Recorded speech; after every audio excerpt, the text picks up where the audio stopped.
this quilt the Circle Quilt. The background squares are 4 inches finished, and the circles are appliqued on, and they are 3 inches in diameter. I used 300 squares and 300 circles. So now I'm going to tell you more about how I put this together.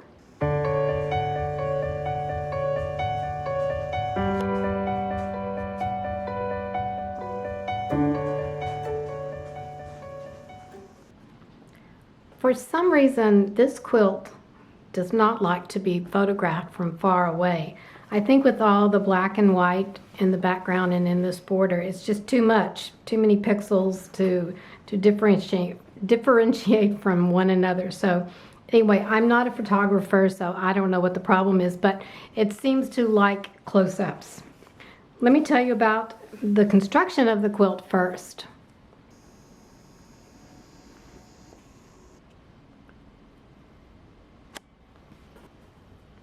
Here are my notes for this quilt, the Circles quilt. It finishes at 73 by 92.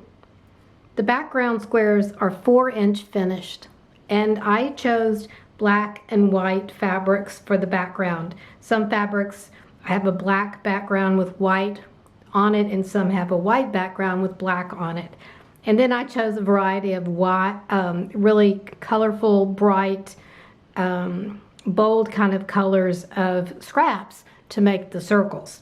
And the circles are cut 3 inches. And I used permanent fusible material to fuse the circles to the background. And I'll go over that a little bit later. And I finished it off with a 6-inch border because I wanted a larger quilt. And I was really tired of making all these circles. So you set the blocks 15 across and 20 down for a total of 300 blocks. So I made 150 black background blocks and 150 white background blocks and 300 circles. This is what you'll need to cut out in addition to the border. Now you can do these.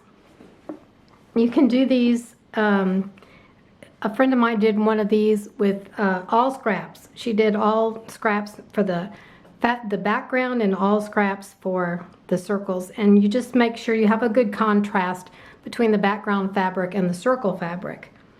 And also, you don't have to limit yourself to 4 inches. You can make this square any size you want, 5-inch, 6-inch, 7-inch, whatever you want, whatever you have, and then I would increase the circle size as well. So I've got about roughly a 1/2 inch on either side of the circles. Also, you don't have to stop at circles. Just because I did circles, you can use applique anything. You can try a wonky triangle and have the triangle going every which way on here.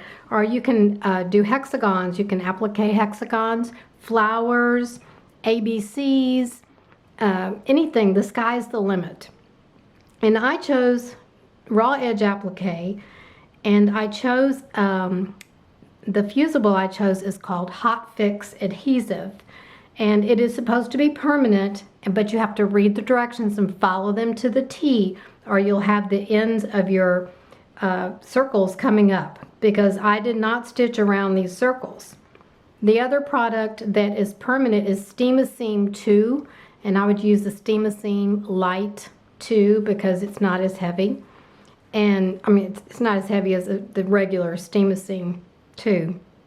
And now if you don't like the permanent adhesive or you want to stitch the circles, then you could use something like Heat and Bond, Wonder Under, any of the fusibles that are not permanent, but you'll have to stitch around the edges of your applique to make sure they're stitched down well.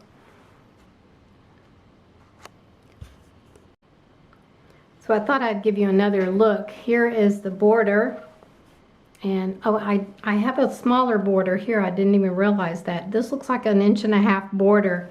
So I'm going to have to add that to the list.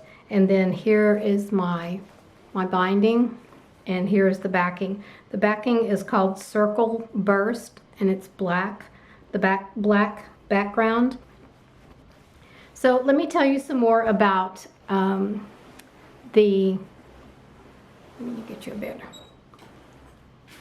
So let me tell you some more about the Fusible and your applique. If you look, there's a link at the bottom of this in the description of this video, and look for my video called Preparing Fusible Raw Edge Applique, and it'll show you the basic steps to do that. Always remember to read the instructions from the manufacturer, because some of them are slightly different, and some you may need water or steam, some you have to press for 5 seconds, some you have to press for 30 seconds or more. So just be sure you read the directions, especially with the permanent ones.